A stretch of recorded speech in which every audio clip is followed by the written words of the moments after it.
नमस्कार दोस्तों, मैं एक सार में चंद्रशेखर उगले आपका अपने शेयर मार्केट यूट्यूब चैनल पे स्वागत करता हूं। हम देखेंगे निफ्टी और बैंक निफ्टी का analysis.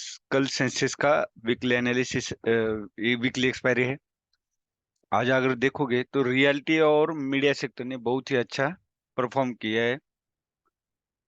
FMCG, private bank, pharma और हेल्थ केयर, इन चार सेक्टर निगेटिव है, बाकी सारे सेक्टर पॉजिटिव है। निफ्टी बैंक हो या निफ्टी 50 हो या सेंसेक्स हो या फिर निफ्टी हो, सारे पॉजिटिव है। यहाँ अगर आप यहाँ देखते हो तो रियलिटी और मीडिया सेक्टर, ये दो सेक्टर 3-3.5% से ज्यादा पॉजिटिव क्लोजिंग दिए। मिड कैप स्मॉल कैप सभी ने अच्छा परफॉर्म किया है। आज अगर देखोगे तो सब आईटी सेक्टर ने भी अच्छा परफॉर्म किया है। इसका मतलब ये नहीं कि रिकवरी आ गई, थोड़ा सा वेट करना चाहिए कि मार्केट में कोई एक अच्छा पैटर्न परफॉर्म होना चाहिए। अभी ये जो पैटर्न बना है ये बिल्कुल एक कंसोलिडेशन जोन में अगर देखा जाए तो 21,700 और 23,340, जिसमें हमें मार्केट का जो ट्रेंड है वो होना चाहिए इस तरह का। अब मार्केट आप देखोगे तो छोटे छोटे higher highs higher lows break कर रहा है। यहाँ पे भी हायर लोज इस कैंडल ने जो 4 जून को ब्रेक किया था, लेकिन उसके नीचे ये सस्टेन नहीं हुआ। क्लोजिंग भी अगर आप देखोगे तो उस सपोर्ट के ऊपर ही दिया है। यहाँ पे अगर आप ये देखोगे, यहाँ से सेलर्स एक्टिव हुए थे लेकिन सारा ब्रेकआउट करके अपसाइड मूवमेंट दी, लेकिन सस्टेन नहीं हुआ। फिर रिजल्ट की वजह से, जिसको हम बोल सकते हैं सेंटिमेंटल मूव, अगर कोई न्यूज बेसिस पे मूवमेंट देता है तो उसको सेंटिमेंटल मूव बोलते हैं। तो सेंटिमेंटल मूव डाउन साइड आया था। अब अब हमें क्या करना चाहिए इन्वेस्टमेंट? अभी फ्रेश इन्वेस्टमेंट के लिए मैं यही सजेस्ट करूंगा कि फिलहाल थोड़ा सा वेट करना चाहिए। मार्केट कुछ पैटर्न बने, कंसोलिडेशन जोन में इसमें एंट्री करना थोड़ा सा कठिन है और गलत होगा, आपके लिए रिस्क हो सकती है बहुत ज्यादा।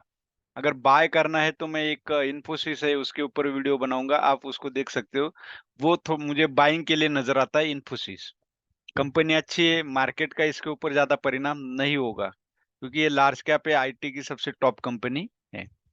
अब ये स्टार कैंडल बनी है, स्टार कैंडल में बायर्स और सेलर्स की कांटे की टक्कर होती है। अगर ये स्टार कैंडल का लो ब्रेक करता है 22,640, तो आप डाउन साइड ट्रेड कर सकते हो, और 22,910 ब्रेक करता है तो आप अपसाइड ट्रेड कर सकते हो। यही है स्टार कैंडल की खासियत।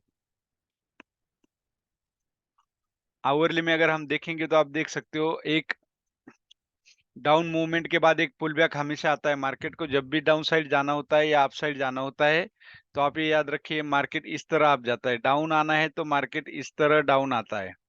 तो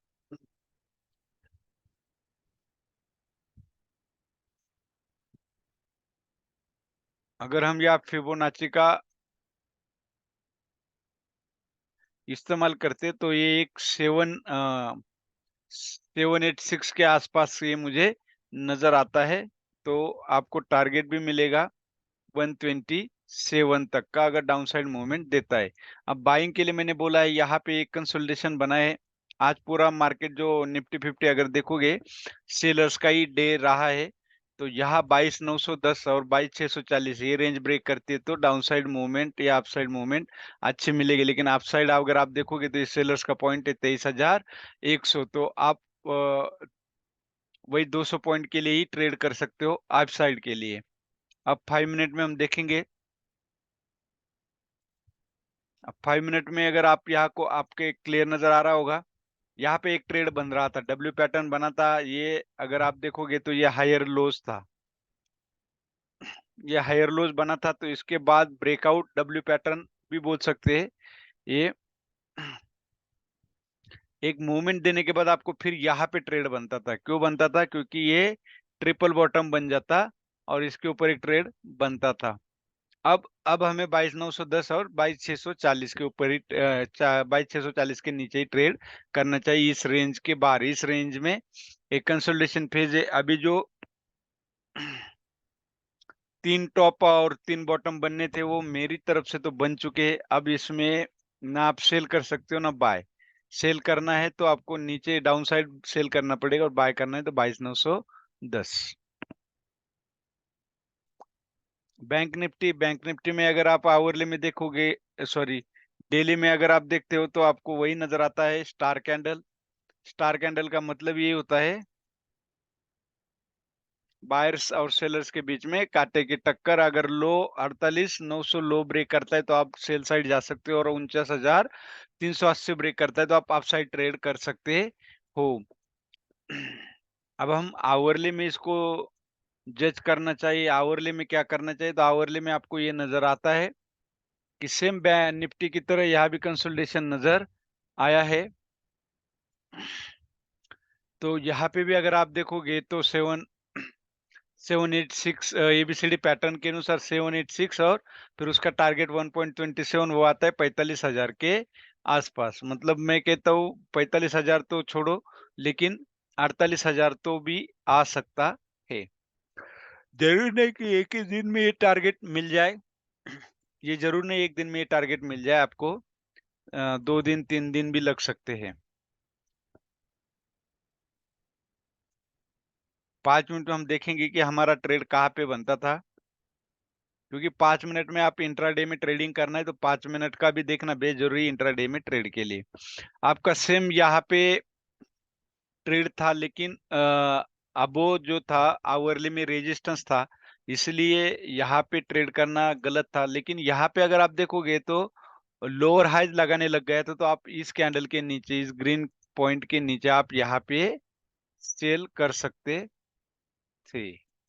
और पुल बैक भी दिया था। ये देखो, पुल बैक ब्रेकडाउन के बाद एक पुल बैक जरूर आता है।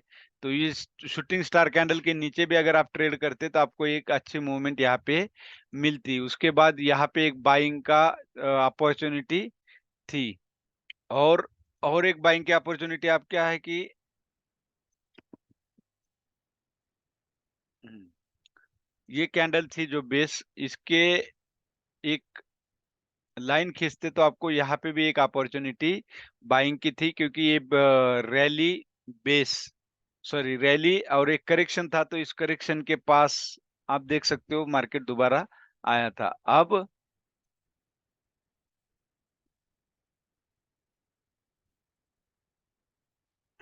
अगर बाय करना है तो अभी वही है, आप 49,600 और 48,900 के नीचे सेल कर सकते हो, क्योंकि हमारी तरफ से ये ट्रिपल बॉटम भी बन चुका है और ट्रिपल टॉप भी बन चुका है। यहाँ पे एक ट्रेड आज बनता था ओनली, यहाँ पे एक, और एक ट्रेड यहाँ पे बनता था। ये 2 ट्रेड थे, उसके पीछे का लॉजिक भी मैंने आपको समझाया है। वीडियो अच्छा लगे तो लाइक शेयर और सब्सक्राइब जरूर कीजिए। धन्यवाद। जय हिंद, जय भारत।